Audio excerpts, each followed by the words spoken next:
So welcome to Watercolor for Beginners, the online class that will be for 4 weeks. Tonight's the first week. And we have a great program that explains, we will go over the basics of watercolor.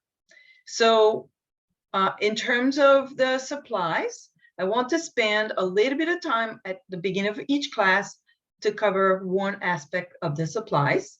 Tonight, we'll talk about watercolor paper. And also, after we talked a little bit about the supplies every time, we'll go over one technique. So techniques such as flat wash, graded wash, things like this. So a flat wash would be something like this. This is a flat wash, meaning the whole area is covered with one color that has the same tone throughout. So that's a flat wash. This is another example, although it goes a little bit to the dark here. So this would be more considered like a graded wash. Another example, so that's another technique that we will go over. Another example of graded wash, this time with two colors. So it goes from blue toward the color of the mix of the blue and the orange, and then orange. So that's another technique we'll talk about in another class. And then other techniques we might talk about would be wet on wet. So having a wet surface, meaning wetting your sheet of watercolor paper and then painting into this wetness. So we'll try that. And we'll also try to paint with a dry brush, although it says dry brush, but it's actually a damp brush. And as we go along every week, I'll see your progress, and then we will try to incorporate that into painting small, simple subject matters. Other art supplies that we will cover, we'll talk about the brushes, and we'll also talk about paint and any other items that may be needed in watercolor painting. Any questions so far? Okay. All set. Thanks. All set. All right. So I want to talk a little bit about paper to start with. So for this class, you were asked to get some paper for the class, which is, I said, 140-pound minimum. And so if you bought something like this, for example, this is 140 pounds, is right here.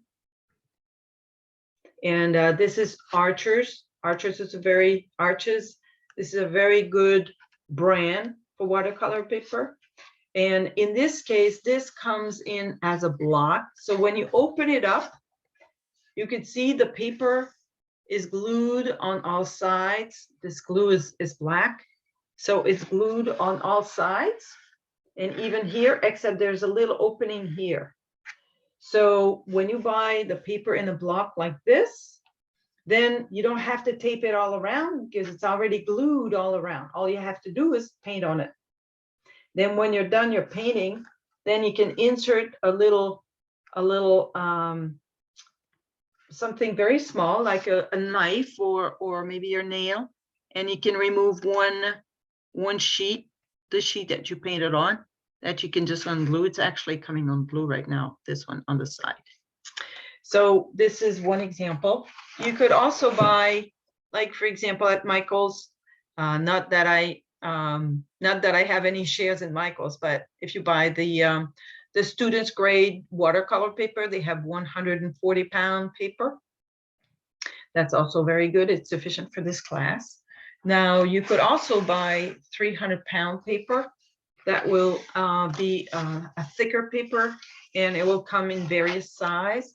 So if you want to buy 300-pound paper, which is a lot thicker, that is sold in sheets. In one sheet of watercolor paper, 300-pound, will be sold for, the size will be 22 inches by 30 inches.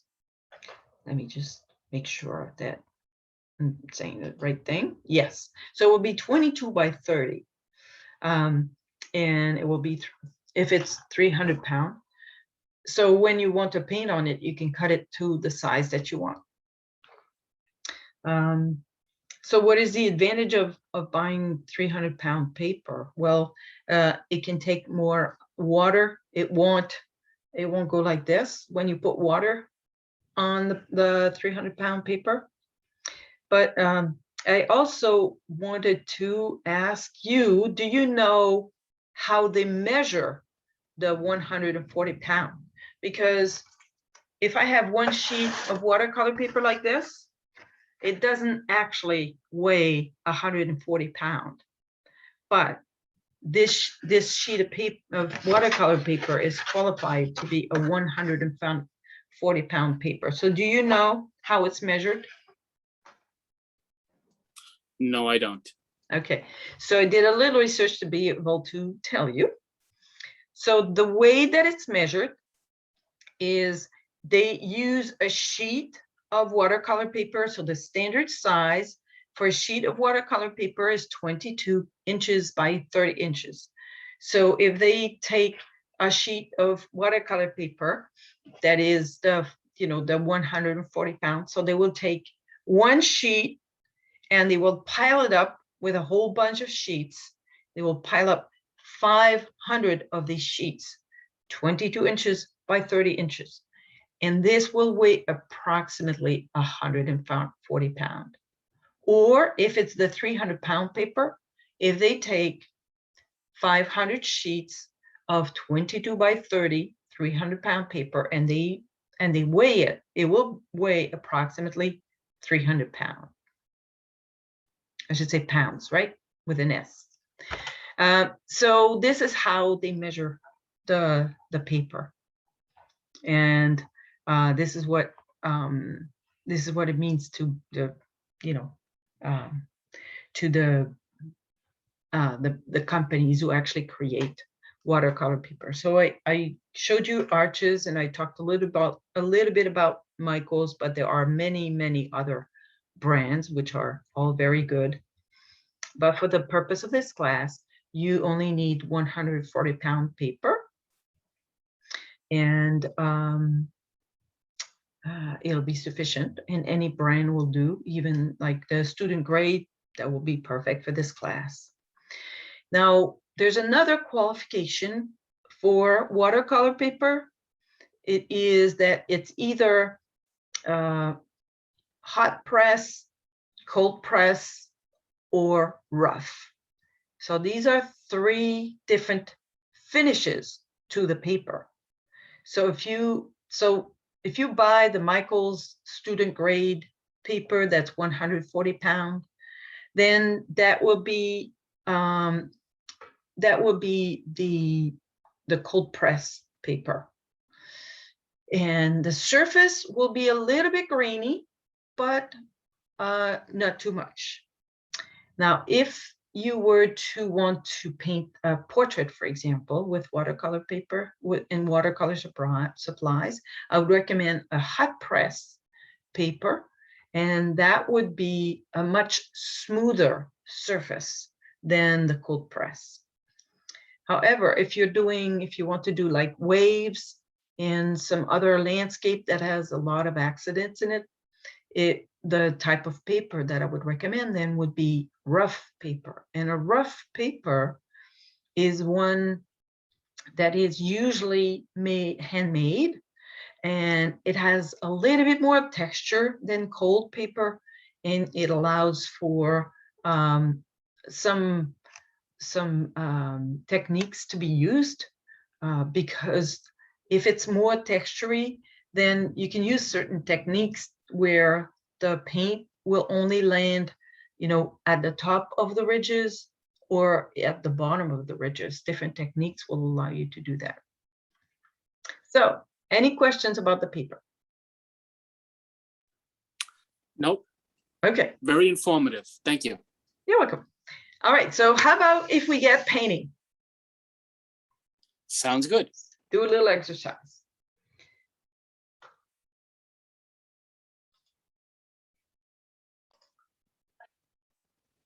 All right, so to prepare for doing our flat wash, what you need is you need a bowl with some water in it.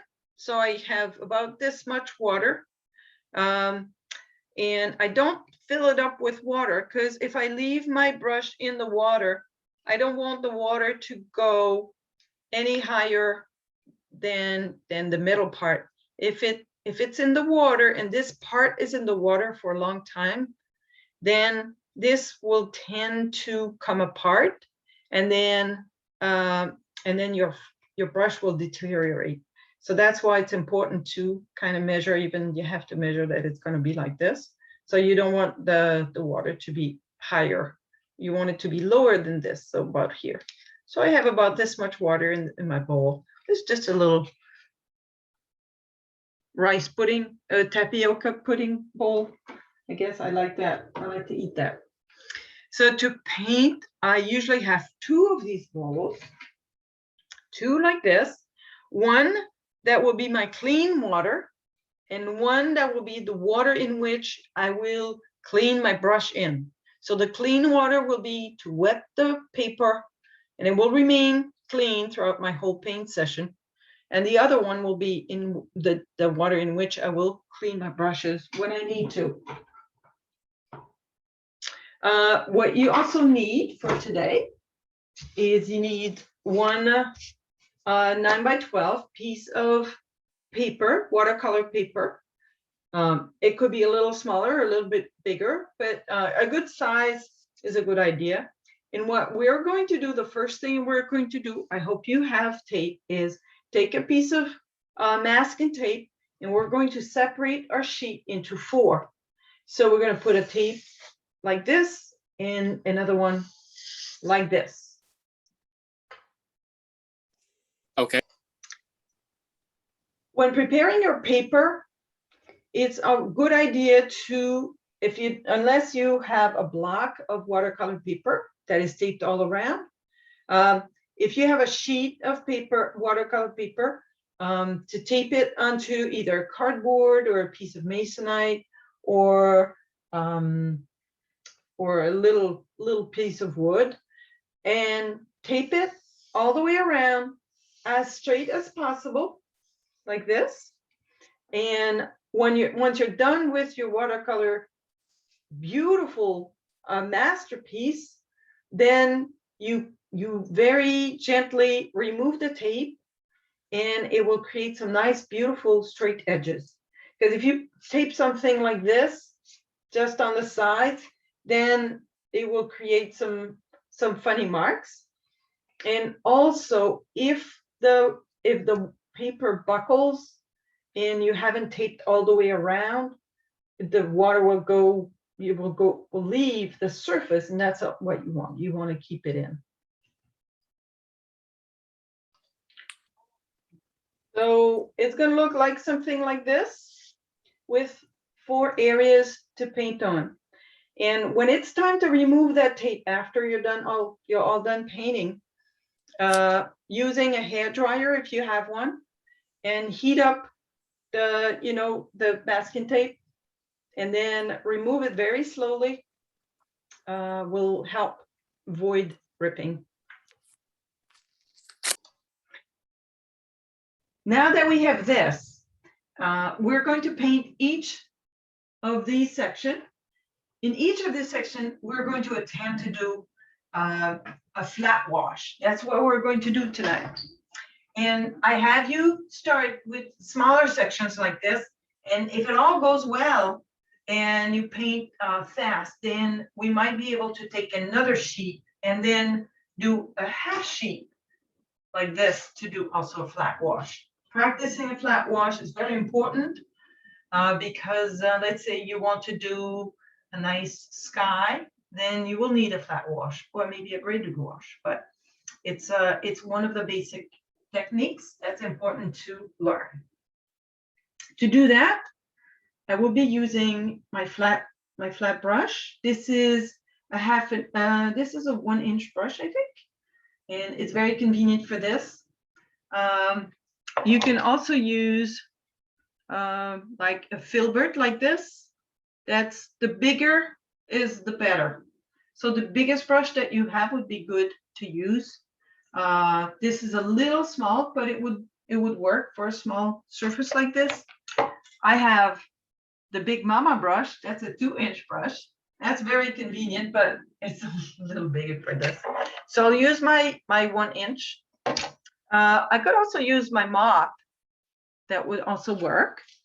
But if the biggest brush that you have is one like this, or let's see, what is the other size? Is a brush like this wide, you will find that it's very difficult to do a good flat wash with such a small brush. But you should try it, and then you'll see for yourself if that is wide enough or not. Now, first, I will show you how to prepare the paint. What I have to paint with are missing one color. I'm missing one color. No, I'm not. Okay. Are tubes of paint. So I have, like I recommended in the art supplies that I put for this class, I have a French ultramarine. Oops. I have to be careful not to. So I have a French ultramarine or ultramarine blue. It's good. I also have, for red, I have alizarin crimson. And for my yellow, I have cadmium yellow medium. Right there, cadmium yellow hue. Oops. So I have different brand. You can buy this brand, the Coatman. I have professional grade, but for this class, student grade will be sufficient. You don't need to have a very high grade paint to do this class. So the first thing that I would suggest is to prepare enough paint to be able to cover this much. So we will start this exercise by using the alizarin crimson. If you don't have this red, the alizarin crimson, then use a red that is a cool red, meaning like if you have a rose madder, or if you have a red that's a little bit like magenta color. Like, let's see, let me grab my color wheel. So this color wheel is an acrylic color wheel, but it will work for what we need. So the alizarin crimson is a color that is, it's a very cool red. It's like, see, this is magenta, this is red. So my alizarin crimson is very close to the magenta, if you look at on the color. So we're going to start with this. Do you know what color you're going to use, Kevin? Yes, I have alizarin crimson. Oh, very good. Okay, so in the case of what I'm going to show you is I'm going to squeeze out some paint out of my tube and show you how I prepare it in the little well. Now, if I wait until tomorrow with this and try to paint with it, it's going to be dry like this. Oops. But if you, I thought it was completely dry, but it's not. But you can re-wet this and use it the next day. It's not like once it's dried up, it's no good. But I'm going to show you how to do this. Now, if you have bought paint that comes in little panes, then you can prepare the same thing, but you'll need to wet the paint in order to prepare your well. So what I do is I put a little bit of paint, you know, either on the side here or I don't like to put it right in the middle, you know, and deep into the well. I like to put it on the side so that I can see how much has been mixed and how much is left unmixed. To mix my paint, to prepare it, I usually use a smaller brush, a small round brush. See this one? It's very small. This is what I use. And I put it in my water to get some water on my brush. And I take some of the paint to wet it. So that's how I do it. And the consistency that I'm looking for is the consistency of vegetable oil that we have in the kitchen. So when you know, what you put in your salad. So that's what I tried to do. I tried to get a consistency that's quite thick. If you get it to the consistency of the water, that means that you have a ratio of pigment to water that is high in water and low in pigment. So when you paint with this, you can still paint with it, but when you paint with it, what's going to happen is your ability to cover the canvas, or I mean the paper, will be reduced. So all the colors that you have on your paper will be very faint. That's what's going to happen. So here I have a consistency. I don't know if you can see this, but I have a consistency. I'm going to put it here on my table. And now I have enough that I will be able to cover all of this. I don't know if you can see how much. Maybe if I go like this and go like this, I'll be able to see better. So this is how much I prepared in my well. Now, if I were doing a full sheet, this would not be sufficient to do a flat wash. It would not be sufficient color. But for doing a quarter of my little 9x12 sheet, this will be sufficient.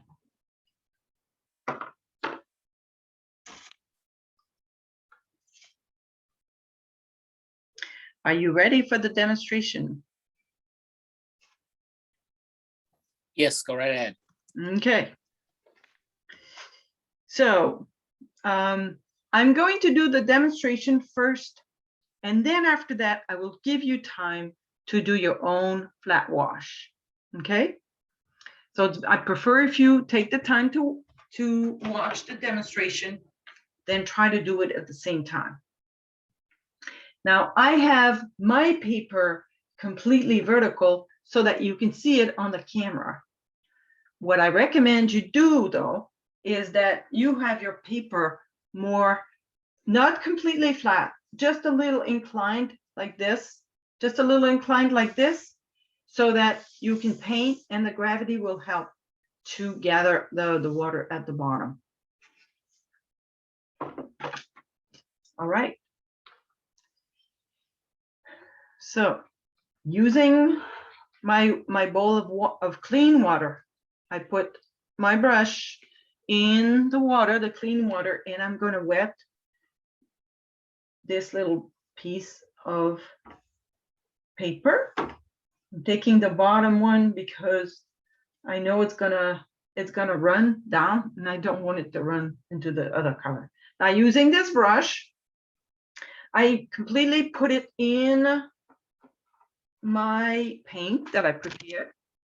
So I'm going to put it completely in the paint. See, I make sure that I get all the paint. And look how this brush is now full of this red paint, and there's very little paint left in the well. But it's The microphone is blocked a little bit, Claire. Oh, the phone, microphone. So Yeah. Do you see how now my brush is full of paint of this red? Yeah. Yes, exactly. Yep. So when it's time to before doing a flat wash, you want to make sure you get a lot of pigment and a lot of paint on your brush, not just a little bit like this. Completely wet your paint or your brush and then paint. And because I have wet the paper, then it's going to completely run very well on my paper. Once I've painted it, I leave it. I don't keep. Oh, sorry.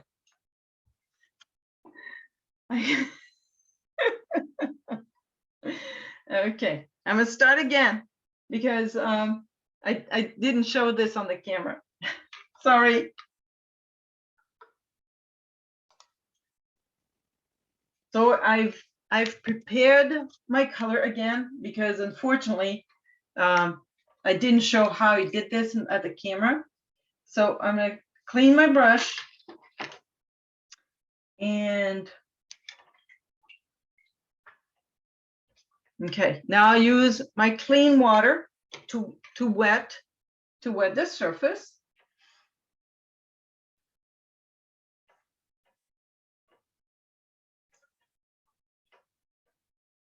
And once this is done, then because I don't want it to run too much, I'm going to dry this at the bottom.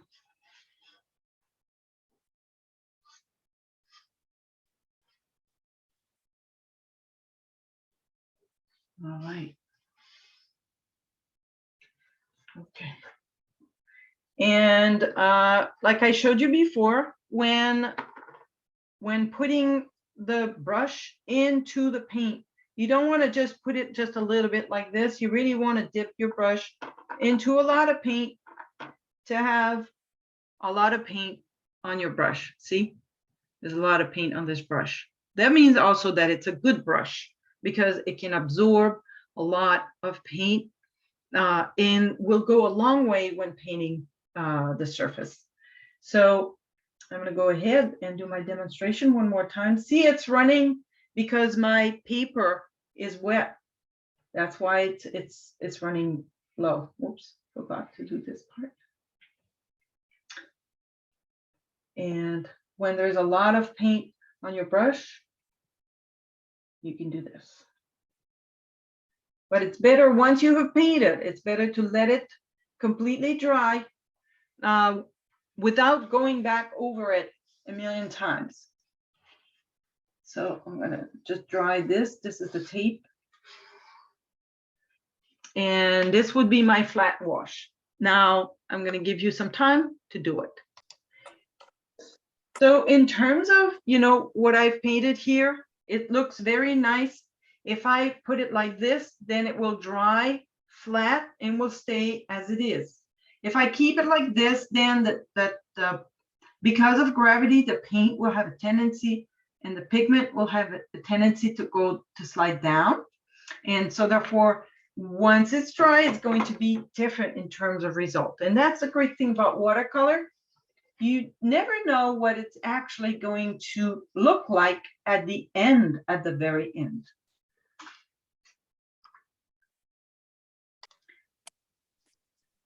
So now you have done one and I've done two because I mistakenly did my first one without being on camera. But what I would like you to do now is while your first one is drying, how about if you use your blue and you do the same thing on the blue, and then use your yellow and do the same thing on the yellow. Okay. And after you're done three, then you can show me what you have done so far. Okay, sounds Now, good. would you like me to do another demonstration? No, I think I've got it. You're good? Okay. Yeah. So I'll give you some time to do. Getting the consistent paint. Yes, to do the other colors. Now I'm going to demonstrate how to do the blue, and I've cleaned my brush and I put it in the water. And now I'm wetting this section here. And I've already prepared my blue. Now I'm going to remove a little bit of the water by clutching like this, because if it's too wet, then the pigment will not set properly. And the way to see if it's too wet or not too wet, it's got to be kind of matte on your paper for it to be ready to paint on. All right, so again, I'm going to dip my brush completely into this blue. And so therefore, that's why I have all this blue on my brush now. And I'm going to paint starting at the top. So you can also go like this. So I'm going to do it this way this time.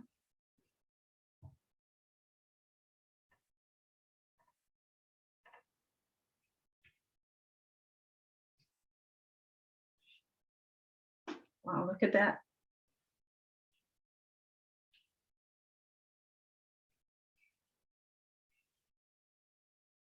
I think this will give more of a flat wash. And if I were to put it and let it dry like this, you know, flat, it will give more of a flat wash surface rather than let it dry this way.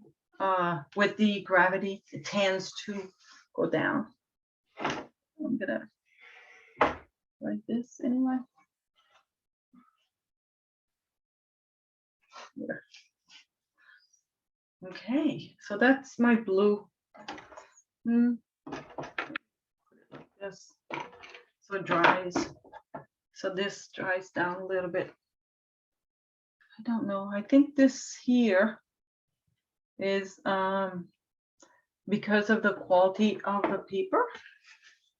Gave little things like this. So if this ever happens, do not try to fix this while your paint is still wet. Wait until it dries and see if you can fix it then. Never try to fix something while it's wet. So I've prepared the yellow, which I'm now going to demonstrate. And I have cleaned my brush completely in the water here and dried it, or, you know, removed all the color on my paper towel. Now I'm dipping it into my clean water to wet this surface. Now you guys have not used all four,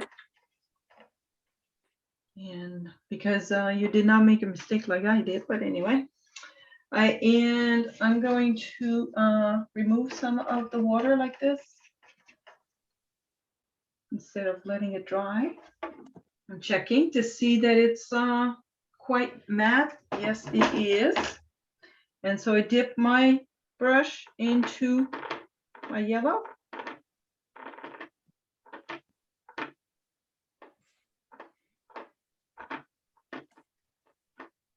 And now I'm going to paint this flat wash. So have you tried both ways? So I'm going to do this like I did before.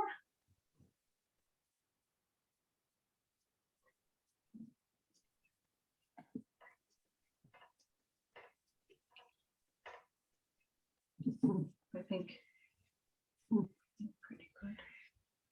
The yellow behaves very well because the yellow is very flat in terms of the wash.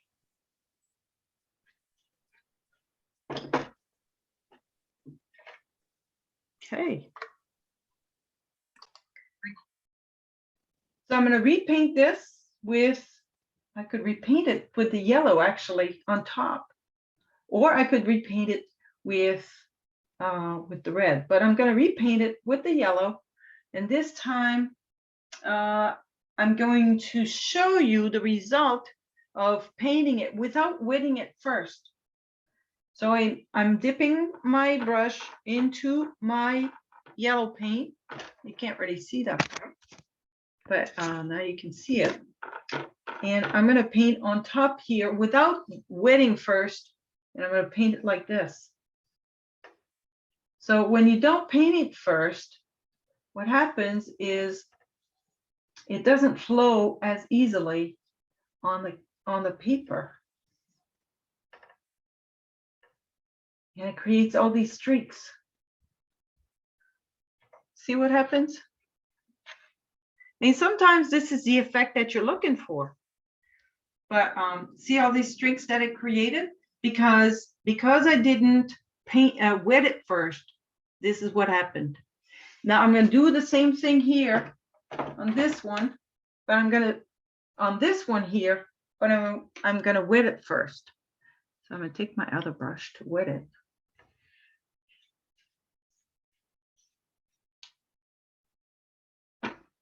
And now I'm going to paint with the yellow.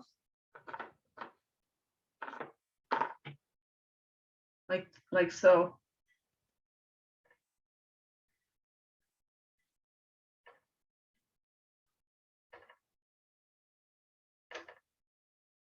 one has just. So now, see what happens? It did not create as many streaks, and it will become a flat wash if I have it dry like this, if I don't have it with the gravity. So see, without wetting, with wetting, and it became orange because I painted the yellow on top of the red. But now you get to redo your blue. And when you're done, let me know.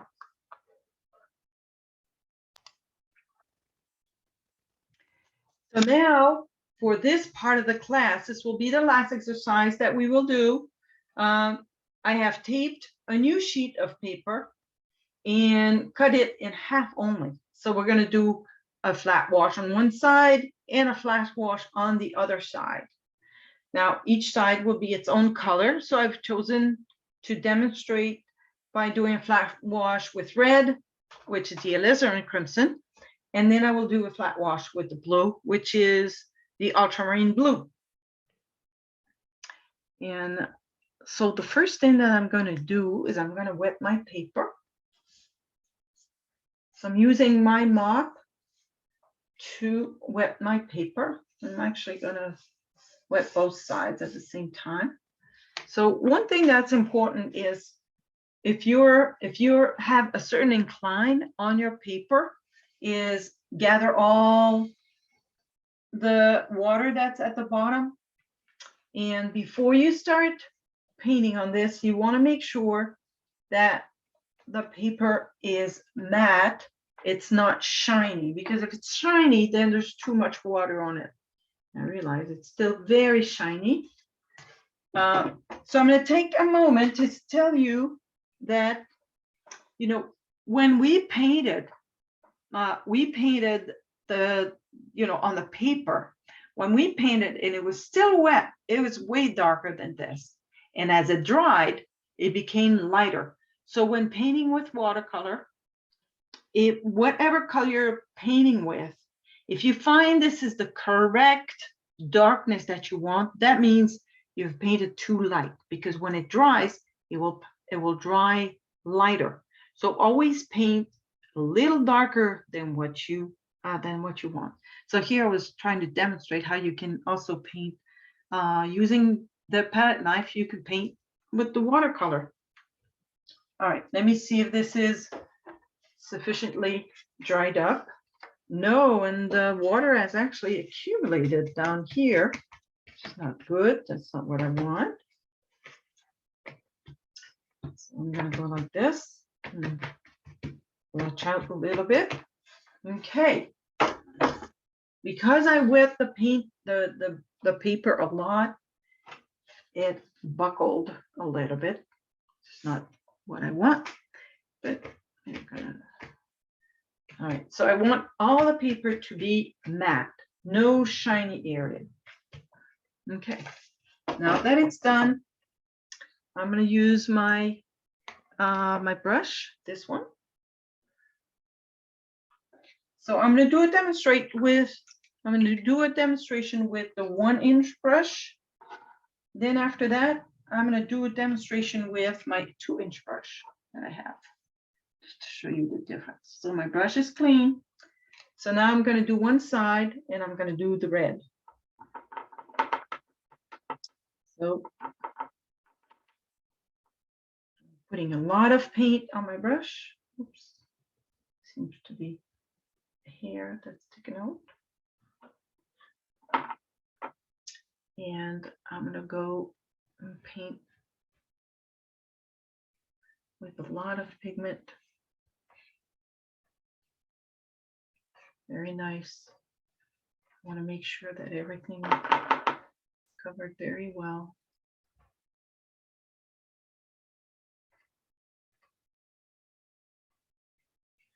As soon as I run out of pigment, I dip again. I want to make sure it's all. And note how I don't go back.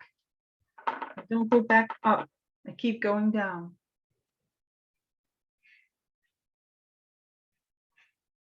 all the way to the bottom. There. So now we have a pretty good flat wash, although there are certain areas that are a little lighter. So now I'm going to demonstrate with my blue. This time, I'm going to use my bigger brush, which is this one. So I'm going to wet it a little bit.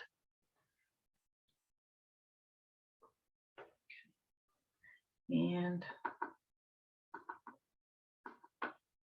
now with this brush, I like to mix and, make sure that I have all the bristles full of paint like this, and then I can paint. Look how nice it goes.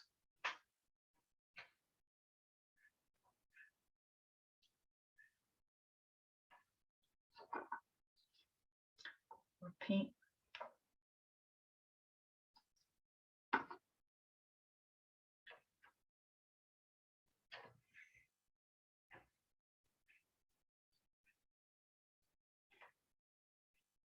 Did not prepare enough paint. Do you believe this? So that's what happens when you quickly have to come up with more. But it's doable. We'll continue.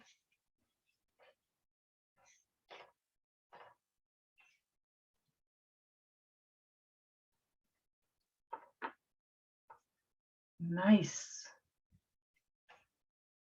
Oh, too runny.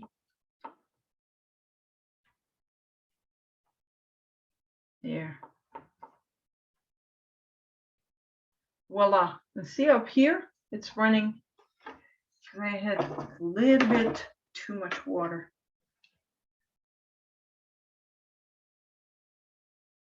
So voila.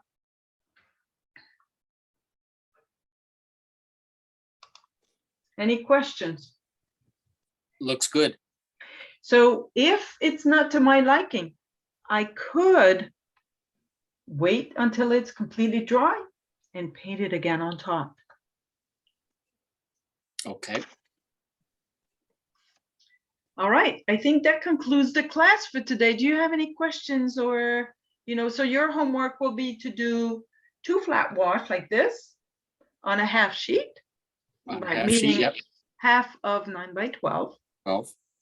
And maybe buy tape that is white. Okay. Well, I've already got it taped off in blue. I intend to finish up tonight. Oh, right. For next I will time. I will do even more homework. Oh, good. So you can try, these exercises again. And what I'm hoping that we're going to do is after practicing the graded wash next week, and then after that, maybe we'll do a little landscape the following week, or maybe a still life in the following weeks. Ooh, look at that. Nice graded wash. Show me again. Nice. What other color did you use with it? No, that was just blue.